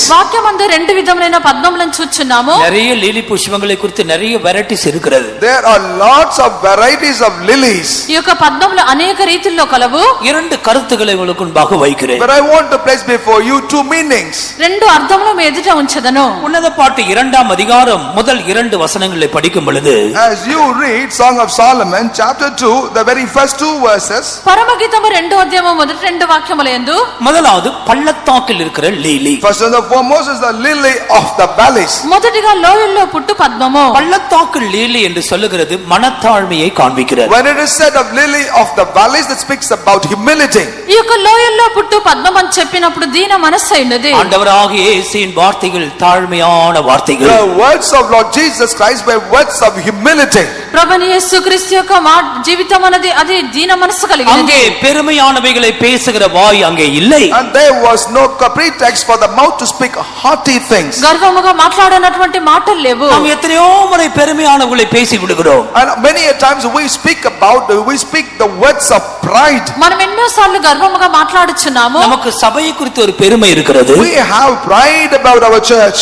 మనకు సంఘమును గురించిన గర్వము కలదు. நம்முடைய படிப்பை குறித்து ஒரு பெருமை. We do have pride about our education. మనకు విద్యాభ్యాసమును గురించిన நம்முடைய గర్వము. குலம் கோத்திரங்களை குறித்து ஒரு பெருமை. We are proud about our nation and about our caste. మన యొక్క కులము గోత్రముల గురించిన గర్వము. அது லீலி புஷ்பம் போன்ற உதடு அல்ல. And that is not the lip like the lily of the lily. అది పద్మము వంటిది కాదు. கர்த்தராகிய இயேசு கிறிஸ்துவை குறித்து வேதம் என்ன சொல்லுகிறது? What does the Bible say about Lord Jesus Christ? ప్రభువైన యేసుక్రీస్తును గురించి వాక్యం ఏం చెప్పుచున్నది? சபிக்கப்பட்ட பூமியை மீட்கெடுக்கும்படியாக இயேசு இந்த பூமிக்கு வந்தார். Lord Jesus came to this world that he may redeem this cursed world. శపించబడిన భూమిని విమోచించుటకు యేసు భూమికి వచ్చి அவருடைய வாயிலிருந்து அருள் பொழிகிறது. Therefore from his lips grace flows. ఆయన యొక్క నోటి నుండి దయగల మాటలు அவருடைய வாய் బయలుదేరును. லீலி புஷ்பத்தை போல் இருக்கிறது. And his mouth is like the lily.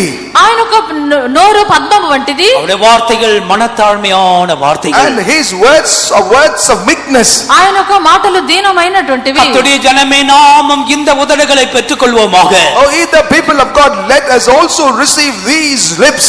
దేవుని యొక్క జల్ల ఈ యొక్క పెదవులను పొందుకొనెదము. மனத்தாழ்மையான வார்த்தைகளை நாம் பேச பழகிக் கொள்வோமாக. Let us therefore also learn to speak words that are words of meekness. దీన మనసు గల మాటలు మాట్లాడటకు నేర్చుకొనెదము. இரண்டாம் வசனத்தில் முள்ளுகளுக்குள்ளே இருக்கிறதான லீலியை குறித்து படிக்கிறோம். And in verse 2 we also read about the lily among thorns. రెండో వాక్యమందు బలివృక్ష చెట్టులో వల్లి పద్మమై ఉన్నది. இந்த லில்லி எதை காண்பிக்கிறது? What does this lily refer to? ఈ యొక్క పద్మము దేన్ని చూపుచున్నది? கர்த்தராகிய இயேசு கிறிஸ்து பாடுகள் வழியாய் போகும் பொழுது கூட அவர் தன்னுடைய பாஷையை மாற்றிக் கொள்ளவில்லை. When Lord Jesus Christ, though he had been through paths of suffering, he did not change his words. ప్రభువైన యేసుక్రీస్తు శ్రమల్లో వెళ్ళినప్పుడు కూడా తన యొక్క భాషను మార్చుకొనలేదు. பாடுகள் மரணத்துக்கு ஏதுவான வேதனைகளில் போனாலும் கூட அவருடைய அன்பு மாறவில்லை, அவருடைய வார்த்தைகள் மாறவில்லை, அவருடைய மனதுருக்கம் மாறவில்லை.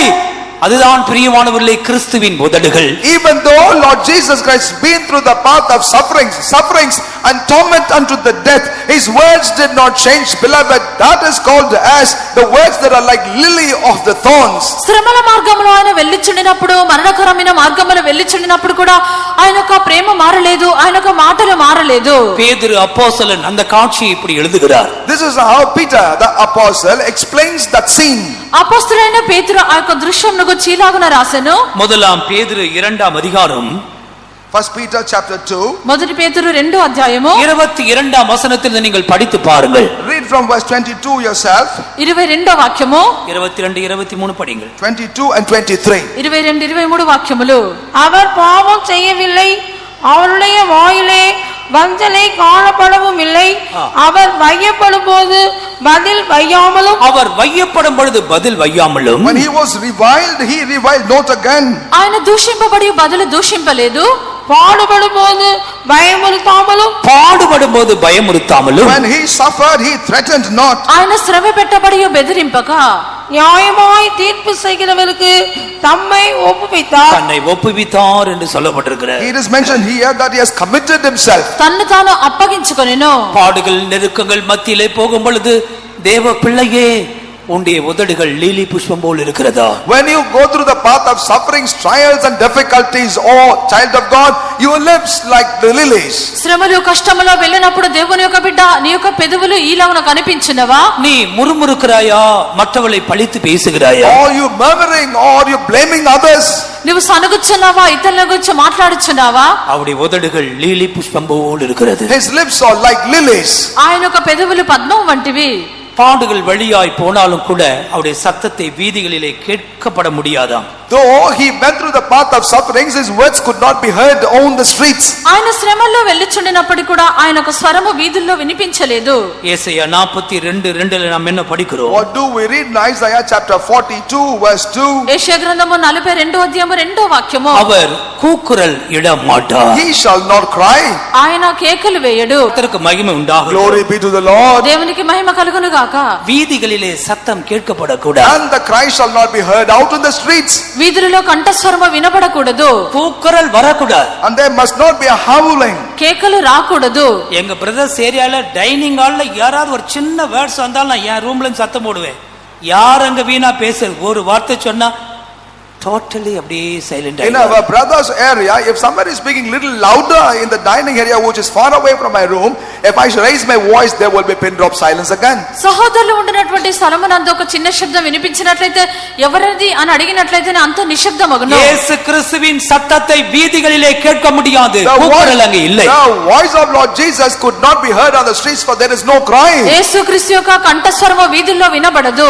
நம்முடைய ஆண்டவராகிய இயேசுவின் வார்த்தைகளை பாருங்கள். Consider the words of our Lord Jesus, ప్రభువైన యేసుక్రీస్తు యొక్క మాటలు చూడండి. அது பள்ளத்தாக்குகளின் லீலி, இரண்டாவது முள்ளுகளில் நிற்கிறதான lily. and that's number one, the lily of the valley. Secondly, that is the lily among the thorns. అది బలురక్కస్ చెట్టులో ఉండినటువంటి పద్మము, లోయల్లో ஒரு పుట్టినటువంటి பக்கம் పద్మము. மனத்தாழ்மையான வார்த்தை, இன்னொரு பக்கம் பாடுகளிலே சகித்து கொண்டு மௌனமாயிருப்பது. On the one side to be meek, and on the other side to endure sufferings and remain silent. ఒకటి దీన మనస్సు కలిగినటువంటిది, మరొకటి శ్రమల్లో సహించుకొనుట. அதே வசனத்தின் கடைசி விஷயம் கூட சொல்லப்பட்டிருக்கிறது. In the same verse, a last matter also is mentioned. ఆ యొక్క వాక్యమందు చివరి విషయం చెప్పబడి ఉన్నది. அவர் உதடுகள் லீலி புஷ்பங்களை போன்றது, வாசனை உள்ள வெள்ளை போலும் அதிலிருந்து வடிகிறது. His lips are like lilies dropping sweet smelling myrrh.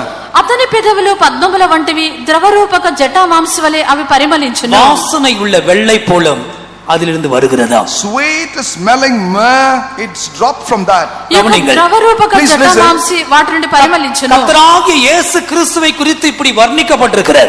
It is about Lord Jesus Christ, such explanations are given. ప్రభువైన యేసుక్రీస్తుకు చీలాగున వర్ణించబడి ఉన్నది. வாசனையுள்ள வெள்ளை போலும் அதிலிருந்து வடிகிறதா? A sweet smelling myrrh is dropped from that. ఈ యొక్క సువాసన కలిగిన జటా మాంసి దాని నుండి పరిమళించును. இந்த வெள்ளை போலும் என்ற ஒரு வஸ்து மிகவும் கசப்பானது.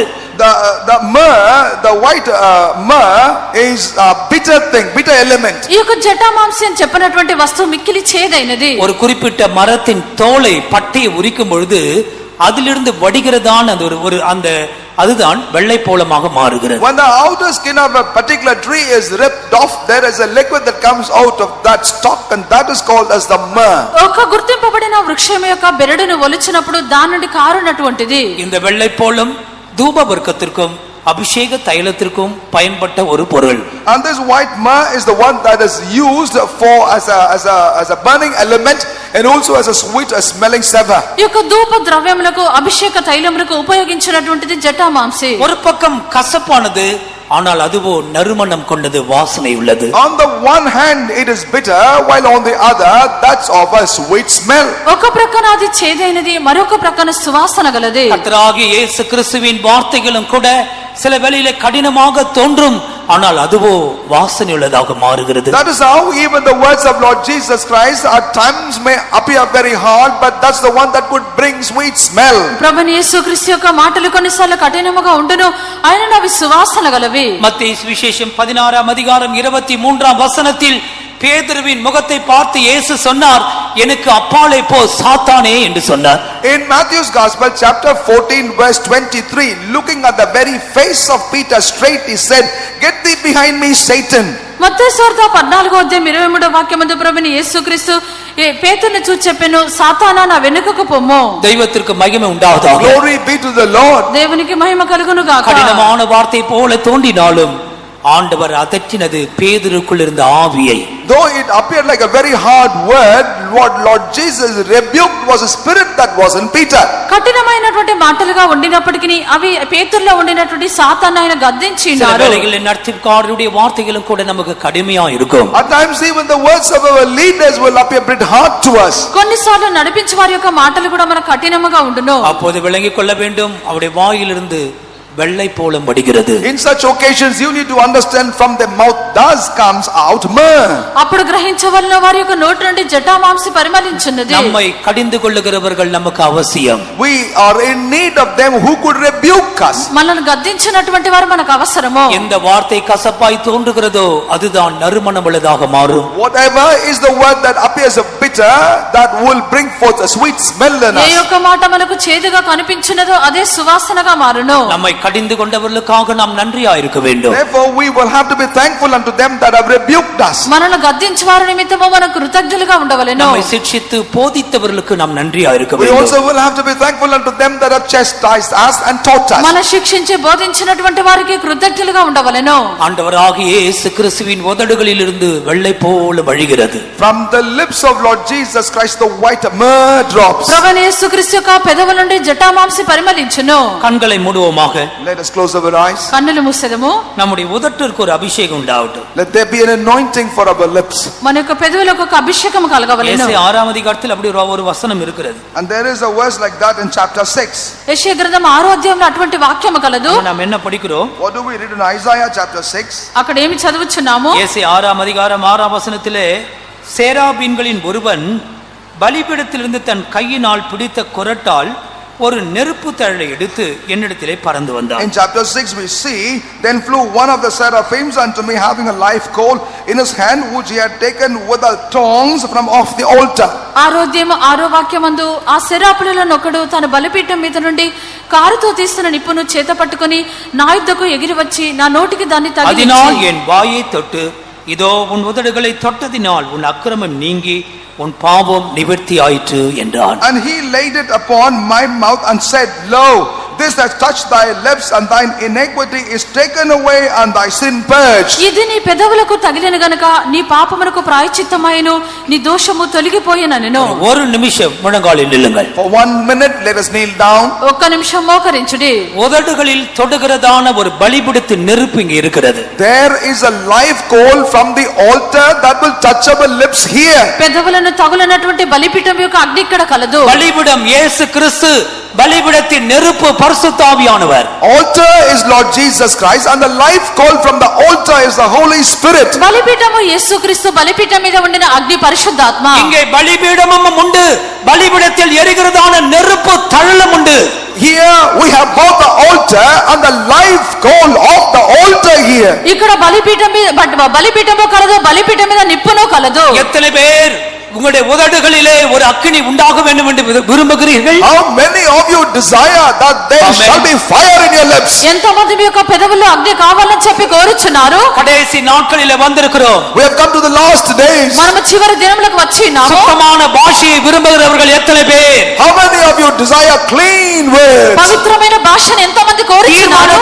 தீர்மானத்தோட கைகளை உயர்த்துங்கள். With a decision lift up your hands. తీర్మానముతో చేతులు పైకెత్తుడి. பலிபீடத்திலிருந்து வருகிற ஒரு அக்கினி உன்மேல் விழட்டும். A fire from altar shall come upon you. బలిపీఠం నుండి వచ్చు అగ్ని నీ మీద உன்னை పడవలెను. சுத்தமாக்கட்டும். May that sanctify you. నిన్ను పవిత్రము చేయవలెను. உன்னுடைய பாஷைகள் சுத்தமாய் மாறட்டும். May your words become clean. నీ యొక్క భాష పవిత్రముగా మారవలెను. நீ வாஞ்சி போயானால் இப்பொழுதே ஒரு அபிஷேகம் உன்னை தொடுவதாக. If you desire, even now an anointing shall touch you. నీవు కోరినట్లయితే అభిషేకము నీ పెదవులను ముట్టును. இயேசுவே என்னுடைய உதட்டை தொடும் என்று கதறுவாயாக. Cry out saying, Oh Lord Jesus, touch my lips. యేసు నా యొక్క పెదవులను ముట్టుమని అడుగుడి. உன்னுடைய முடிவு கசப்பாய் போய்விடக் கூடாது. Your end shall not be bitter. నీ యొక్క అంతము చేదుగా మారకూడదు. முடிவிலே பட்டயம் உன்னை சந்திக்க கூடாது. At the end of the sword shall not visit you. అంతమందు కత్తి నిన్ను இதோ సంధించదు.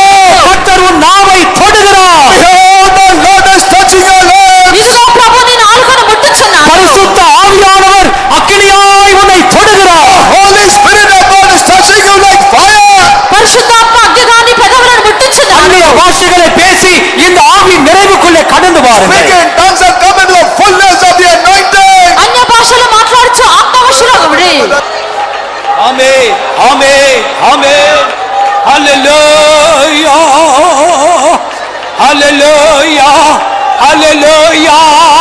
முறுமுறுப்பின் வார்த்தைகள், கெட்ட வார்த்தைகள், அசுத்த வார்த்தைகள் எல்லாம் அகற்றப்படட்டல்லோ.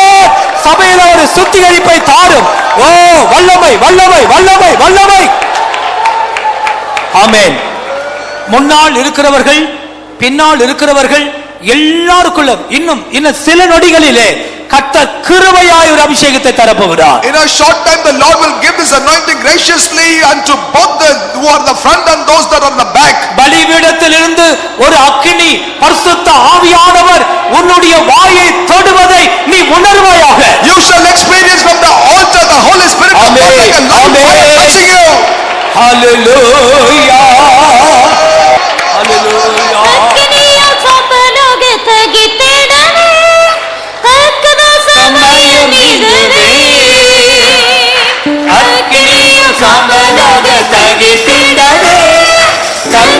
சமயம் இதுவே. துளைகள் எல்லாம் ஆக்கிடவே உங்கள் சாயலாம். ஆமென்.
ஒரு காரியத்தை கேட்கிறேன். Let me ask you of one thing.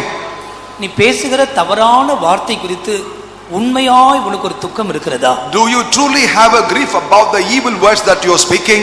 இன்றைக்கு ஆண்டவர் உன்னோடு இடைப்பட்டாரா? Did God intercede with you today? வீதிகளிலே உன் சத்தம் வருகிறதே. Is your word is heard on the streets? கெட்ட வார்த்தை வருகிறதே.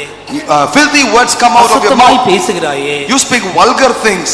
அதை குறித்து நீ என்ன நினைக்கிறாய்? What do you think about those? உண்மையாய் இந்த வார்த்தைகளை குறித்து நான் வேதனை அடைகிறேன் என்று சொல்லுகிறவர்கள் இந்த ஆராதனையிலே எத்தனை பேர்? How many in this worship that say I truly grieve for my words? உண்மையாய் உனக்கு ஒரு துக்கம் இருக்குமானால், if there would be true sorrow in இனி you, அப்படிப்பட்ட வார்த்தை உன் வாயிலிருந்து வராதபடி கர்த்தருடைய அக்கினி பரிசுத்த ஆவியின் வல்லமை உன்னை தொடுவதாக, உன்னை நிறைப்பதாக.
இந்த வசனங்கள் எல்லாம் ஒரு முறை கூட போய் வீட்ல புரட்டி பாருங்க.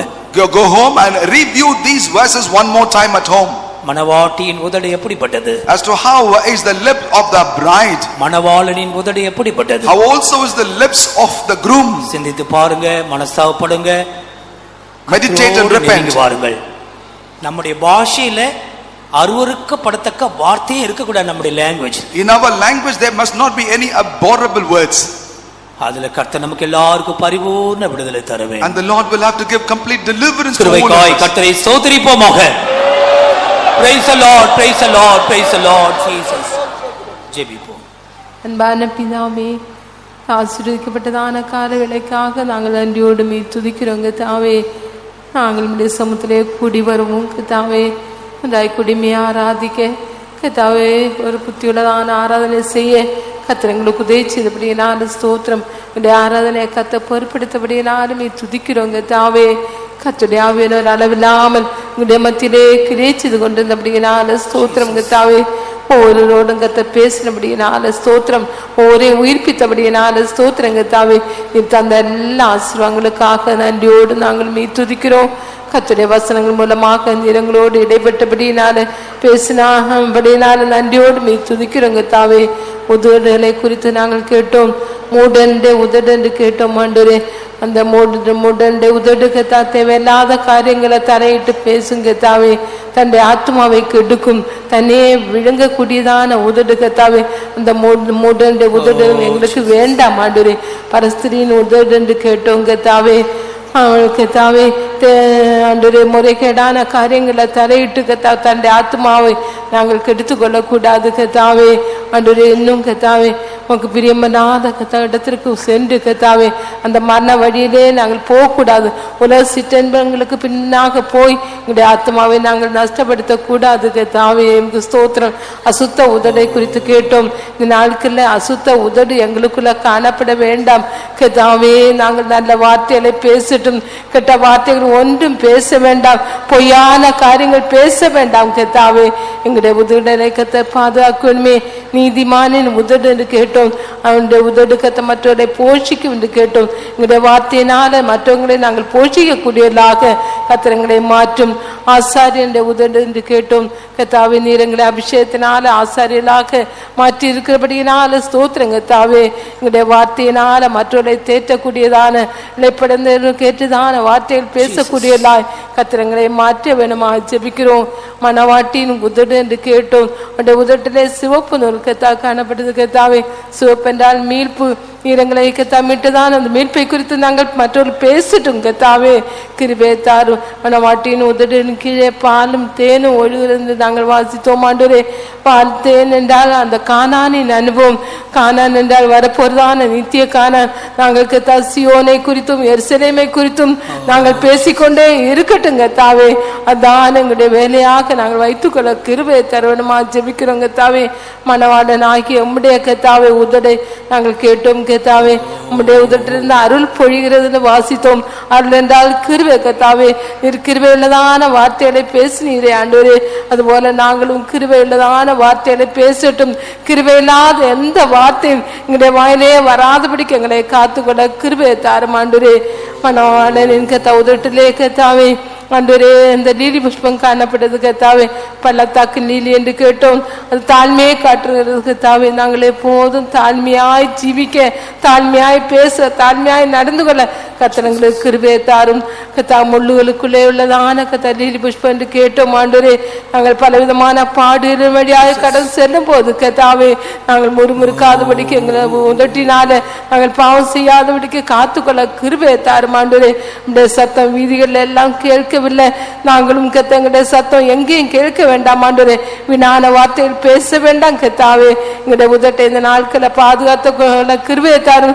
அந்த உதட்டிலே கத்தர் ஒரு அபிஷேகத்தை தந்தபடியினால ஸ்தோத்திரம். ஒருவராகிற அந்த உதட்டினால பாவம் செய்யாதபடிக்கு எங்களை காத்துக்கொள்ள கிருபையை தாரும். உம்முடைய கிருபை உள்ளதான வசனத்திற்கென்று எங்களை தாழ்த்தி ஒப்பு கொடுக்கிறோம். வசனத்தின்படியே நாங்கள் ஜீவித்து அந்த புதிய எருசலேமிலே சியோனே போய் சேரும்படியா கத்தர் எங்களுக்கு இரக்கம் பாராட்டும். எங்களை தாழ்த்தி கர்த்தருடைய கரத்திலே ஒப்புவிக்கிறோம். இயேசு நாமத்தினால் வேண்டிக் கொள்கிறோம் பிதாவே. ஆமென். கர்த்தர் ஜெபத்தை கேட்டதுக்காய் ஸ்தோத்திரிப்போம்.